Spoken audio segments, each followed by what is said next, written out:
Salam Alehem, kali ini kita akan melihat satu cuplikan video dari seorang yang mengatakan bahwa Bible banyak kesalahan. Ini videonya. Selesai dulu baru cakap. Itu yang pertama. Yang kedua, kesalahan-kesalahan dalam Bible satu pun tak ada dalam Quran. Tahu tak kesalahan? Kesalahan pertama, Bible bila dia menceritakan tentang, saya bagi satu contoh lah, masa tak cukup ya. Dalam Bible juga nak cerita tentang fakta sains, tapi dia punya fakta sains tu gagal gila-gila. Contoh-contoh, kalau kita baca surah yang bernama, chapter yang bernama Genesis, chapter yang pertama je, dia sebut tentang apa tahu? Kejadian alam. Pendekkan cerita, dia sebut alam ini dicipta dalam 6 hari. Kalau kita tanya saintis, alam ini dijadikan berapa hari? Saintis akan kata sekurang-kurangnya 13 hingga 15 bilion tahun. Artinya Bible sudah bercanggah dengan fakta sains. 1-0. Lepas tu dia kata apa? Hari pertama ciptaan Tuhan adalah cahaya dan ada siang dan malam. Ini ciptaan Tuhan hari yang pertama. Ciptaan hari yang kedua, langit. Hari yang ketiga, bumi. Hari yang keempat, matahari.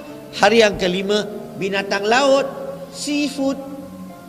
Hari yang keenam, ciptaan manusia. Hari yang ketujuh, Tuhan beristirahat. Dan kalau kita lihat tadi, hari pertama, kedua, ketiga, empat tu, kalau saya terangkan, banyak kesalahan. Saya bagi contoh. Hari pertama ada cahaya, ada siang dan malam. Persoalan saya, macam mana dapat cahaya dulu? Cahaya dari mana-mana? Matahari lah kan. Tapi masalahnya matahari dicipta hari yang keempat. Macam mana hari pertama boleh ada cahaya? Kedua, kesalahannya ada siang dan malam. Macam mana boleh ada siang dan malam? Macam mana kita dapat fenomena siang dan malam? Putaran bumi dan putaran matahari. Ini hari pertama. Bumi cipta hari yang ketiga, matahari cipta hari yang keempat. Macam mana hari pertama boleh ada siang dan malam? Nampak tak? Ini semua kelemahan, kesalahan. Saya menjelaskan, contohnya berkenaan dengan kejadian 1. Itu tidak bisa dimengerti, karena itu laporan Musa. Musa mendapat inspirasi untuk menulis, dan sebenarnya tulisan itu tidak cukup memadai untuk menerangkan apa yang terjadi. Tidak cukup memadai. Coba peristiwa yang terjadi itu sangat sejagat. Ditulis hanya dalam beberapa ayat.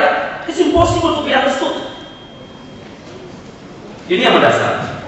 Ya, tapi saya bisa jelaskan bahwa istilah petang jangan diindikasikan dengan adanya cahaya. Istilah petang itu dalam pengertian karena belum ada makhluk hidup, dan belum ada cahaya yang menentukan petang. Tapi yang namanya matahari diciptakan pada hari kesekian setelah Allah meletakkan segala sesuatu dasar bumi ini, baru ada matahari, ada ini. Karena ada kehidupan. Nah, kalau kita mau menjawab secara logis, apakah data kejadian 1 ini sudah cukup memadai untuk menerangkan kelogisan penciptaan? Bagi saya sangat sedikit beritanya. Itu dulu. Yang kedua, kejadian pasal 2 itu baru ya. Kalau ada anggaran dasar rumah tangga. Kejadian 1 anggaran dasar. Kejadian 2 anggaran dasar rumah tangga. Hal-hal yang tidak dijelaskan di kejadian 1 itu dijelaskan di kejadian 2. Walaupun itu tidak ada yang namanya mau membicarakan seisi dunia ini hanya dalam sekian kata. Itu jawaban saya. Ini yang sudah menjadi pertanyaan klasik dari saudara kita seberang. Maka di sini yang perlu kita pahami yaitu jangan kita berusaha untuk memahami kebenaran yang absolut, logika yang terbatas, atau dari pola pikir konsep saintis. Ketika kita memahami Alkitab berdasarkan pada logika, pada sains, maka akan ada kontradiksi antara logika yang terbatas, antara sains yang terbatas terhadap kebenaran yang tidak terbatas. Nah, sehingga kita menempatkan diri sebagai orang yang sudah jatuh ke dalam dosa yang sudah terbatas untuk memahami kebenaran tersebut. Mengenai kisah penciptaan ini yang sudah dijelaskan video yang kedua tadi, itu sudah mengungkapkan bahwa kita tidak boleh memahami konsep kita yang terbatas mengenai isi kebenaran yang tidak terbatas. Maka penting kita harus percaya dulu baru memahami. Percaya dulu baru kita mengerti. Demikian penjelasan dari saya. Terima kasih, Tuhan Yesus memberkati.